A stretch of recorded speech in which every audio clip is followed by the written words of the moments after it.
Welcome to the exam study four. आप सभी लोगों का एग्जाम स्टडी फोर में स्वागत है। आज हम 10th क्लास के एनसीईआरटी बुक की एक्सरसाइज 1.3 को देखेंगे और बहुत अच्छे से सीखेंगे कि कैसे हम बेहतर तरीके से इस एक्सरसाइज को सॉल्व कर सकते हैं। अगर हमारी वीडियो आपको अच्छी लगे तो प्लीज़ उसे लाइक कीजिए, हमारे चैनल को सब्सक्राइब कीजिए और फ्रेंड्स और ग्रुप के साथ जो कि 10th के एग्जाम अभी सीबीएसई बोर्ड के आ रहे हैं उनके लिए हमारी ये वीडियो बहुत बेनिफिशियल होगी। आज जो हम देखेंगे एक्सरसाइज 1.3, इसमें हम क्या देखेंगे कि जो इसमें सिर्फ 3 क्वेश्चंस हमें गिवन है। एक्सरसाइज 1.2 हमने इससे पहली वाली वीडियो में देख ली है और जो इसका बेसिक मेथड है एक्सरसाइज 1.3 का कि इसको हम जो क्वेश्चंस हैं 3 इसको हम कैसे सॉल्व करेंगे वो भी इससे पहली वीडियो में हमने देख लिया था। फिर से उसी प्रकार जो हमने एग्जाम्पल देखा था उसी तरह का उसी के एग्जाम्पल की तरह ही एक्सरसाइज 1.3 का क्वेश्चन फर्स्ट है, इसको हम बेहतर तरीके से समझेंगे। क्वेश्चन में दिया है prove that √5 is a irrational number. इसको हम कैसे देखेंगे कि √5 एक इरेशनल नंबर है। इसमें हम देखेंगे कि लेट कर लेंगे हम, let √5 is a rational number. हम लेट कर लेंगे कि जो √5 है ये एक रेशनल नंबर है। फिर हम इसमें क्या देखेंगे, जब √5 एक रेशनल नंबर है तो रेशनल नंबर क्या होता है, रेशनल नंबर हमेशा P/Q की फॉर्म में होता है, ठीक है, जिसमें कि जो Q की वैल्यू होती है डज नॉट इक्वल टू 0। उसमें Q की वैल्यू को 0 हम नहीं रखते। Q की वैल्यू हम क्या लेते हैं, 0 नहीं रखते, कोई भी वैल्यू Q की होनी चाहिए। एंड HCF जो होता है, जो HCF की वैल्यू होगी, HCF किसके, HCF P और Q की जो वैल्यू होगी वो सिर्फ कितनी होगी, 1। मतलब P और Q में जो कॉमन फैक्टर होगा, P और Q पे जो रेशनल नंबर दिया है इसमें जो कॉमन फैक्टर होगा हमारा HCF होगा वो सिर्फ 1 होगा। तो हम देख पाएंगे कि ये रेशनल नंबर है। तो जब हमने लेट कर लिया है कि √5 एक रेशनल नंबर है तो हम इसको एक रेशनल नंबर जो कि P/Q की फॉर्म में है इसके इक्वल रख देंगे। यहाँ पे लिख लेंगे वेयर Q की value does not equal to 0, 0 नहीं होनी चाहिए। एंड HCF जो होगा इन दोनों नंबर का, P एंड Q का कॉमन फैक्टर जो होगा वो कितना होना चाहिए, 1। अगर ये कंडीशन हमारे पास है तो हम क्या कह सकते हैं कि वो जो वैल्यू है जो हमें दी गई है, जो बोला गया है कि वो रेशनल नंबर है, वो रेशनल फॉर्म की है। अगर Q does not equal to, अगर Q 0 है या फिर उनका जो कॉमन फैक्टर है HCF है वो 1 के अलावा और कोई भी है तो हम इसको नहीं कह सकते कि एक रेशनल नंबर है। देखेंगे इसको इक्वेशन 1 मान लेंगे जब और इसके नीचे 1 रख लेंगे। जब हम इसकी क्रॉस मल्टीप्लाई कराएंगे इक्वेशन 1 की तो हम क्या देखेंगे कि √5 के साथ क्या आ जाएगा, क्यूब, और 1 की जब P के साथ कराएंगे तो क्या आ जाएगा, P के साथ 1 की कराने पे 1, ठीक है। फिर हम क्या करेंगे, इसे इक्वेशन 2 मान लीजिए, बोथ साइड स्क्वायर कराएंगे,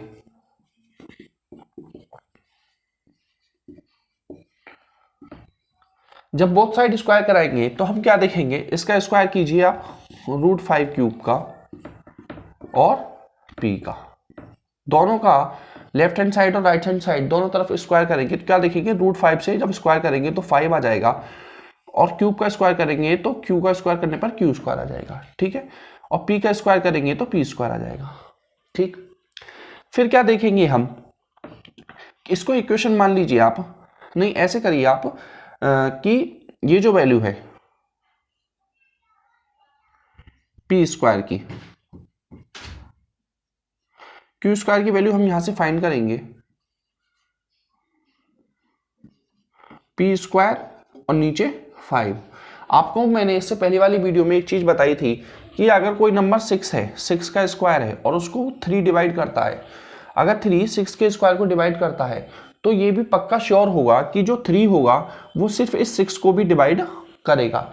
ऐसे ही अगर मैं देखता हूं कि कोई 10 का स्क्वायर है, अगर 2 इस 10 के स्क्वायर को डिवाइड करेगा तो ये भी हमें श्योर है कि जो ये 2 है ये 10 को भी 100% डिवाइड करेगा, ठीक है। इसी प्रकार से हम ये देखेंगे और यहां पर लिखेंगे if 5 divide P square value, P square की जो वैल्यू होगी उसको डिवाइड करेगा 5, then it also divide p। अगर 5 p स्क्वायर को डिवाइड करेगा देन इट मतलब 5, ये जो 5 है इस p को भी डिवाइड करेगा। तो क्या कैसे ये हो गया। फिर हम क्या कर लेते हैं, इसको इक्वेशन 3 मान लेते हैं, ठीक है। लेट कर लेते हैं, लेट क्या कर लिया हमने, लेट हम कर लेंगे इसको उसके साथ मल्टीप्लाई करा दीजिए। आप एक काम कीजिए, ये जो हमने यहां पे देखा था इसके साथ आप मल्टीप्लाई करा लीजिए। अब हमने क्या निकाला कि अभी तो हमने क्या निकाल दिया कि पी स्क्वायर को डिवाइड कर रहा है, तो 5q स्क्वायर से फिर से लिख लीजिए, क्रॉस मल्टीप्लाई करा के 5q square equal to P square. अब आप इस जो p की वैल्यू है इस p की वैल्यू को लेट कर लेंगे आप, let p equal to 5q। p की जगह आप क्या रख लेंगे, अब 5q रख लेंगे, ठीक है, यहां पर रखिए। तो जब 5q स्क्वायर है, p की जगह क्या रख लेंगे, 5 r रख लीजिए, r। जब इसकी जगह 5r रख लेंगे और इसका स्क्वायर कराएंगे तो स्क्वायर क्या होगा, 5 क्यूब स्क्वायर 25 r स्क्वायर। जब आप यहां देखेंगे, यहां पे सॉल्व करता हूं मैंने क्या वैल्यू लिखी 5, इसको मैं रब कर देता हूं जो मैंने समझा दिया था आपको।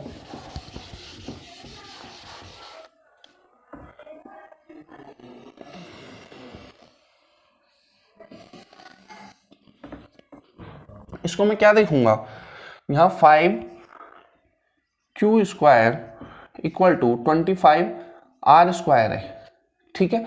फिर मैं क्या देखूंगा यहां पर कि क्यूब स्क्वायर आर स्क्वायर की वैल्यू निकालूंगा। जब आर स्क्वायर की मैं वैल्यू निकालूंगा तो 25 नीचे आ जाएगी और ये 5q स्क्वायर जो है ये ऊपर आ जाएगा, ठीक। फिर जब मैं इसको कट करूंगा 5 5 जा 25, तो वैल्यू क्या आई, आर स्क्वायर की जो वैल्यू आई है ये क्या आई है, क्यूब स्क्वायर इक्वल टू 5। फिर से वही देखेंगे, if 5 divide Q square then it also divide Q. Q जो वैल्यू है, अगर 5 इस क्यू स्क्वायर को डिवाइड कर रहा है तो 5q को भी डिवाइड करेगा, ठीक है। तो हमने क्या देखा, सो इफ यहां पे लिखेंगे 5 is least common factor, least common factor of value of p and q, या वैल्यू ऑफ मत लिखिए p and q। 5 is the factor of p and q, सो इनका जो HCF आएगा वो इनका HCF क्या आएगा, p का जो कॉमन फैक्टर है वो 5 आ रहा है। लेकिन हमने क्या समझा था, हमने ये देखा था कि रैशनल नंबर कोई भी वैल्यू तब हो सकती है जब जो HCF है उसकी p और q का वो 1 आए। लेकिन यहाँ पर हमने देखा कि 5 जो 5 है वो किसको डिवाइड कर रहा है, वो p को भी डिवाइड कर रहा है और q को भी डिवाइड कर रहा है। इसमें हमने क्या देखा कि s इन दोनों का कॉमन फैक्टर है 5, तो ये तो रैशनल नंबर नहीं हुआ। तो हमने जो यहां पे लिखेंगे, यहां हम लिखेंगे pq, ठीक है।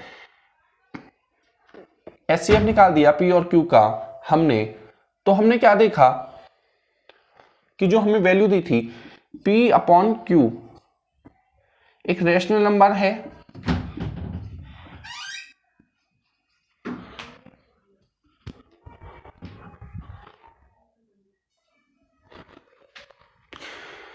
इसमें हमने क्या देखा है कि जो p ऑफ q है वो एक रैशनल नंबर है, p और q रैशनल नंबर है।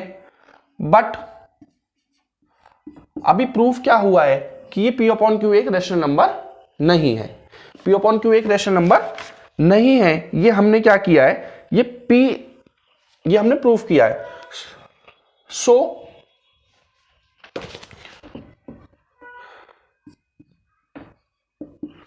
this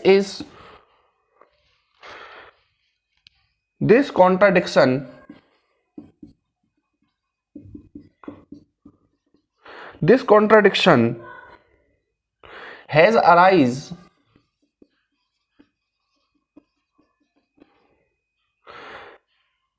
because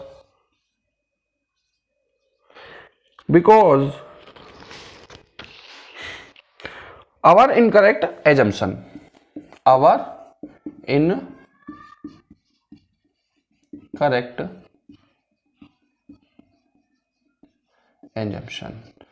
कौन ये जो हमने फैक्ट माना है दिस कॉन्ट्रडिक्शन, ये जो विरोधाभास हुआ है ये क्यों हुआ है? क्योंकि हमने ये लेके चले थे कि 5 एक रैशनल नंबर है। तो ये अभी प्रूफ क्या हुआ कि P अपॉन Q के तो कॉमन फैक्टर क्या है 5 SC, और जबकि होने चाहिए 1 इसका कॉमन फैक्टर मतलब SCF। तो हमने क्या प्रूफ देखा कि ये तो एक रैशनल नंबर नहीं है। तो हमारा जो जब ये रैशनल नंबर नहीं है, ये रैशनल नंबर निकलकर नहीं प्रूव होगा, ठीक है, तो हमारे जो होगा so prove that root 5 is a irrational number. समझ में आया सभी को? फिर से एक बार समझ लेते हैं। मैंने लेट किया था कि रूट 5 एक रैशनल नंबर है। जब रूट 5 एक रैशनल नंबर है तो मैं इसे P अपॉन Q के इक्वल रख सकता हूं, वेयर Q की जो वैल्यू है वो 0 नहीं होनी चाहिए और P और Q की जो ये है SCF है, कॉमन फैक्टर है, वो 1 होना चाहिए। अगर ये कंडीशन फॉलो करती है तो ये रैशनल नंबर है। अगर ये कंडीशन तो रूट 5 ये रैशनल नंबर है तो ये भी रैशनल है। अगर ये कंडीशन फॉलो नहीं करती है तो ये रैशनल नंबर नहीं है। इसको जब हमने सॉल्व करके देखा, इसके साथ मल्टीप्लाई हुए रूट 5 की Q के साथ, तो P आया।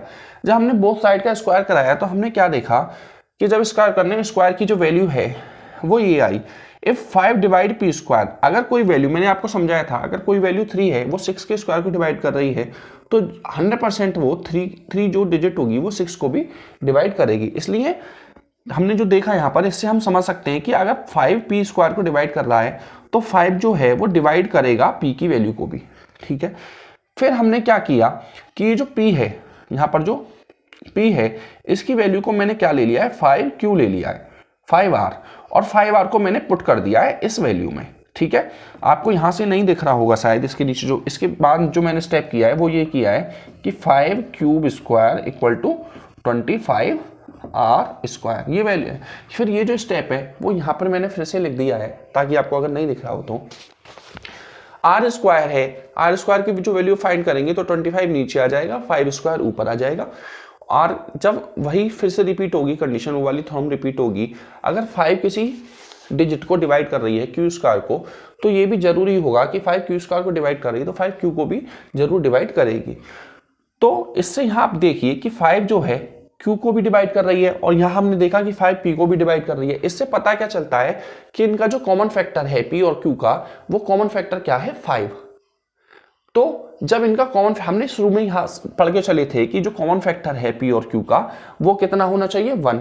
P और Q का कॉमन फैक्टर 1 नहीं है, क्या है कॉमन फैक्टर 5। इसलिए हम बोल सकते हैं कि भाई जब इनका कॉमन फैक्टर SCF 5 है तो ये एक रैशनल नंबर नहीं हुए, है ना। क्योंकि रैशनल नंबर के लिए कंडीशन क्या होनी चाहिए थी 0, Q की वैल्यू 0 नहीं होनी चाहिए थी और SCF जो है इनका 1 होना चाहिए था, 1 के अलावा कोई नहीं होना चाहिए। लेकिन ये तो कंडीशन को हमारा रॉन्ग बता रहा है। 5 तो इसमें कॉमन फैक्टर है P और Q का, तो हम इसको क्या बोलेंगे कि ये रैशनल नंबर नहीं है। ये कैसा नंबर है? Irrational number. कैसा नंबर है? Irrational number.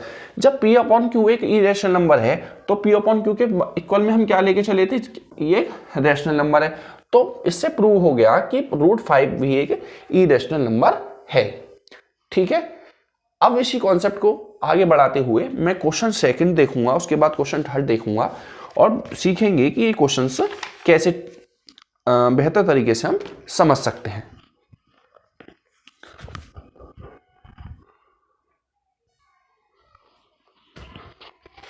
Question number exercise 1.3 NCERT का 10th क्लास का सीबीएसई बोर्ड का हम देखेंगे सेकंड क्वेश्चन। इसमें क्या दिया है, प्रूव करा रहा है that 3 + 2 √5 is a irrational number. कैसे देखेंगे, लेट कर लेंगे आप, let 3 + 2√5 is a rational number. हमने लेट कर लिया है कि जो हमें वैल्यू दी है ये एक रैशनल नंबर है। जब हमने प्रूव कर लिया है तो हम क्या देखेंगे कि 2√5 इसको हम P/Q के इक्वल रख लेंगे। कंडीशन क्या लिखेंगे, वेयर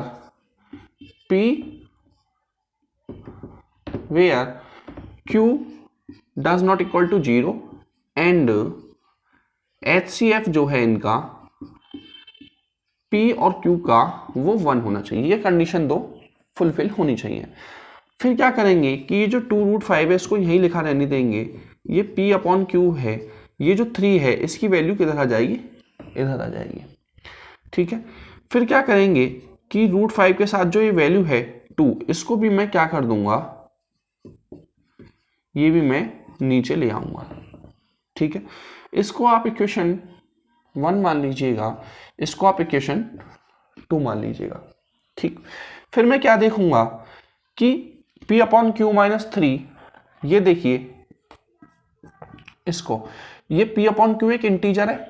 इंटीजर्स क्या होते हैं, इंटीजर्स रैशनल उसमें हो सकते हैं, कोई भी नंबर है ये एक, तो जब इंटीजर से माइनस करूंगा मैं किसी इंटीजर को और नीचे भी कोई इंटीजर होगा तो हमारा क्या आएगा, एक इंटीजर ही निकल के आएगा। ठीक है, जो कि एक रैशनल नंबर होगा, जो कि ये इंटीजर आएगा ये रैशनल इंटीजर। फिर से समझ लीजिए, मतलब ये कोई वैल्यू होगी, ये भी कोई वैल्यू है। जब वैल्यू में से किसी वैल्यू को सब्ट्रैक्ट करेंगे और नीचे भी कोई वैल्यू है तो वो किस फॉर्म में आएगा, एक रैशनल नंबर की फॉर्म में आएगा। ठीक है, जिसमें कि नीचे वाली जो वैल्यू हमारी 0 तो है नहीं, इसलिए ये क्या है, रैशनल नंबर है। तो हम यहां लिखेंगे कि P/Q - 3 2 is a rational number. ये हम लिखेंगे कि एक रैशनल नंबर है। बट फिर क्या लिखेंगे, बट वी नो डेट, अभी आपने इससे पहले क्या देखा था √5 के बारे में कि √5 तो एक कैसा नंबर है, √5 तो एक इरेशनल नंबर है, ये आपने देखा था। तो हम यही वो ही लिखेंगे कि but we know that √5 is a irrational number. हमने क्या देखा कि √5 एक इरेशनल नंबर है। सो जब ये रैशनल नंबर है तो ये भी तो एक रैशनल नंबर हुआ। सो P/Q - 3 2 यहां पे लिखेंगे। सो 3 + 2√5 इज आल्सो ए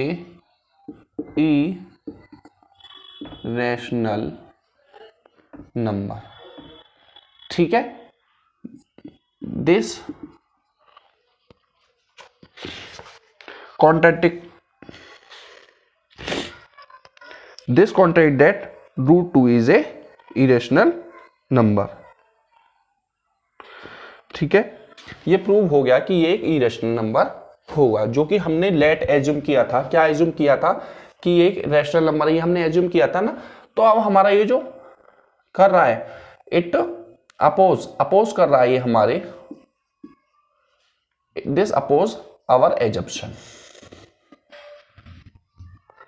जो हमारा एजम्पशन था कि हमने जो रैशनल नंबर लिया था, ये हमारे एजम्पशन का अपोज कर रहा है और ये प्रूव क्या हो रहा है कि हमारा जो है इरेशनल नंबर है। नेक्स्ट क्वेश्चन को देखेंगे।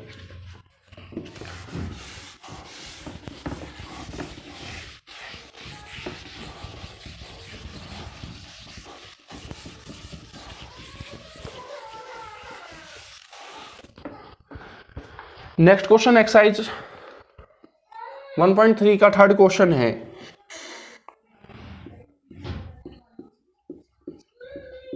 Prove that following are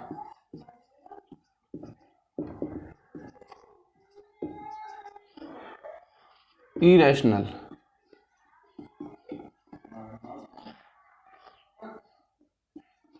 number. पहला क्वेश्चन हमें दिया है इसका 1√2। 1√2 एक इरेशनल नंबर है, ये हमें प्रूव करके बताइए। क्या कैसे देखेंगे, जब इसको सॉल्व करेंगे हम तो 1/2√2 की वैल्यू को हम क्या ले लेंगे, P/Q। कंडीशन क्या होनी चाहिए, where Q does not equal to 0 and जो SCF है P एंड Q का वो कितना होना चाहिए, 1। अभी हमने क्या देखा कि इसकी हम क्या करा देंगे, क्रॉस मल्टीप्लाई करा देंगे। तो P के साथ जो वैल्यू है वो √2 है एंड Q के साथ जो वैल्यू है वो 1 है। तो Q की जब 1 के साथ मल्टीप्लाई कराएंगे तो 1 आएगा। ठीक है, तो हमने क्या देखा कि जो √2 है इसके साथ जो अगर हम P है तो P नीचे आ जाएगा, मतलब इसका अपोजिट हो जाएगा, ये वैल्यू बनी हमारी। तो ये क्या देखा हमने, क्या माना था इसको, इसको हमने लेट करके चले थे, let is a rational number, ये हमने लेट करके चले थे कि ये एक रेशनल नंबर है। बट अभी हमने क्या देखा था, इससे जो मैंने पहले एग्जांपल कराया था कि √2a क्या है, एक इरेशनल नंबर। तो हम यहां लिखेंगे Q/P is a rational number. जब हम इसको क्या लेके चले हैं, एक रेशनल नंबर लेके चले हैं, तो Q/P भी एक रेशनल नंबर हुआ, rational number. But this contradict our assumption, but this contradict the fact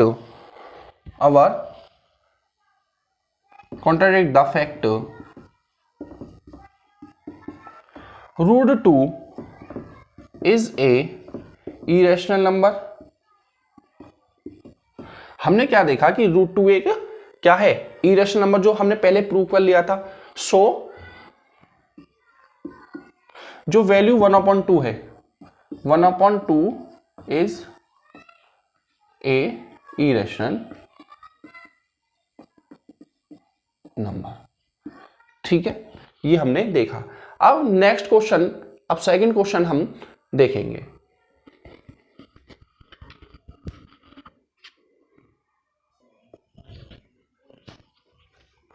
next question देखेंगे,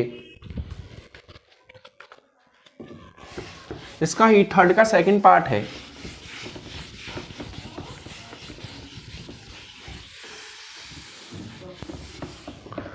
थर्ड का सेकंड पार्ट क्या है कि 7√5 को हमें प्रूव करना है कि एक इरेशनल नंबर है।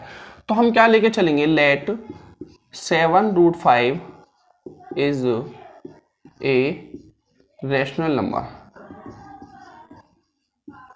जब इसको रेशनल नंबर लेकर चले हैं तो हमने क्या देखा कि हम 7√5 को किसके इक्वल ले लेंगे, P/Q के।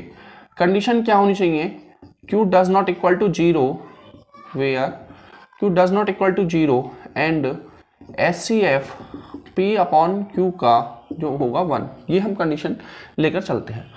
हमने क्या देखा कि √5 के साथ क्या जो वैल्यू है P/Q, नीचे कितना आ गया, 7। ठीक, अब हम क्या कर सकते हैं कि ये भी कोई इंटीजर है P और नीचे भी कोई इंटीजर है और ये 7 भी एक इंटीजर है। तो वैल्यू क्या सॉल्व हो कोई आएगी, इंटीजर आएगी, जो कि एक रेशनल नंबर होगा, जो कि एक रेशनल नंबर होगा। सो P/Q/7 is a rational number,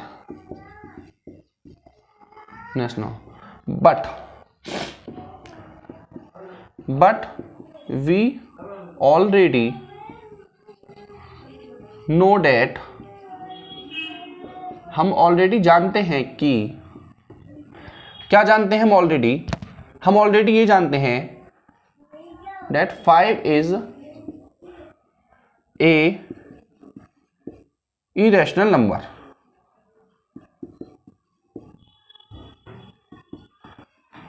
irrational, हम क्या जानते हैं कि 5 एक इरेशनल नंबर है। सो जब 5 इरेशनल नंबर है, 5 एक इरेशनल नंबर हम जानते हैं और ये जो वैल्यू है ये एक रेशनल नंबर है, तो हम क्या कह सकते हैं कि √5 PQ/7 डज नॉट इक्वल, जब ये एक इरेशनल नंबर हम पहले से जानते हैं और P/Q एक 7 एक रेशनल नंबर है, तो ये इक्वल नहीं होंगे। So this contradict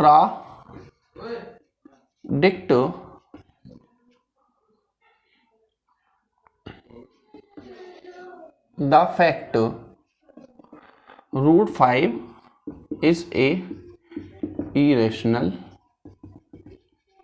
number. हम √5 के इक्वल क्या लेके चले थे? √5 के इक्वल हम लेके चले थे √7/5।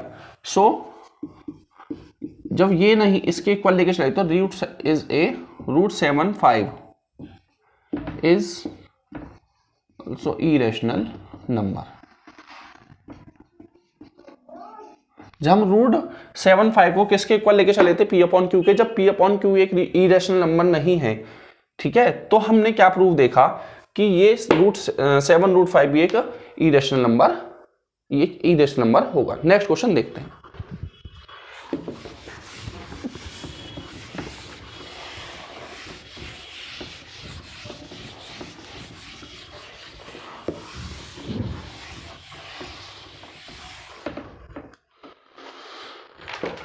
क्वेश्चन थर्ड है,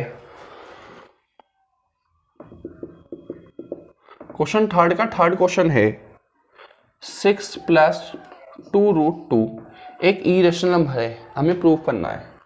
इज ए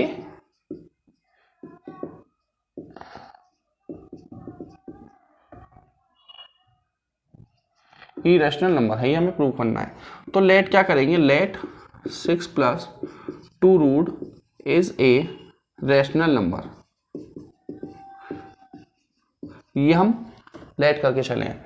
जब लेट करके चले हैं तो 6 + 2√2 को किसके इक्वल रखेंगे? P/Q के, वेयर कंडीशन क्या होनी चाहिए? Q does not equal to 0 and HCF जो होना चाहिए PQ का वो कितना होना चाहिए? 1, कॉमन फैक्टर 1 होना चाहिए। जब इसके इक्वल लेके चले हैं तो √5 को सिंगल छोड़ दीजिए, P/Q -6, ठीक है। सो P/Q जो वैल्यू दी है इज ए रेशनल नंबर। ऐसा हम बोलेंगे कि रेशनल नंबर है क्योंकि हम रेशनल नंबर के इक्वल ही तो लेके चले हैं इसको।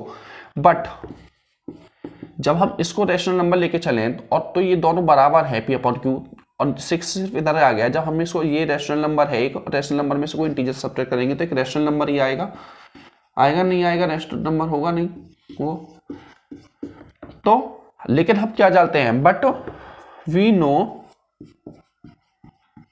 Date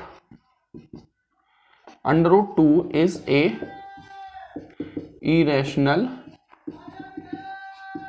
number. हम क्या जानते हैं कि √2 इज एक क्या है? इरेशनल नंबर है। सो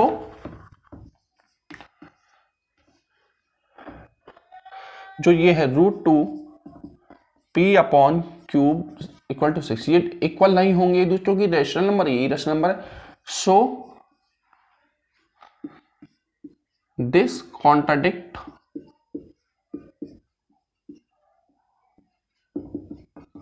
द फैक्ट, प्रूव हो जाता है 6 + √2 इज ए इरेशनल नंबर। ये एक इरेशनल नंबर होगा। स्टूडेंट्स, अगर ये आपको वीडियो अच्छी लगती है तो हमारे चैनल को सब्सक्राइब कीजिए। आगे के कुछ टॉपिक्स को लेके अभी हम पॉलीगन शुरू करेंगे। चैप्टर 2 है जो NCERT बुक का CBSE बोर्ड के लिए। चैप्टर 2 स्टार्ट करेंगे पॉलीगन्स नहीं, पॉलीनोमियल नहीं। अभी इसमें हमारा 1.4 एक्सरसाइज रह रहा है, पहले इसको कंप्लीट करेंगे।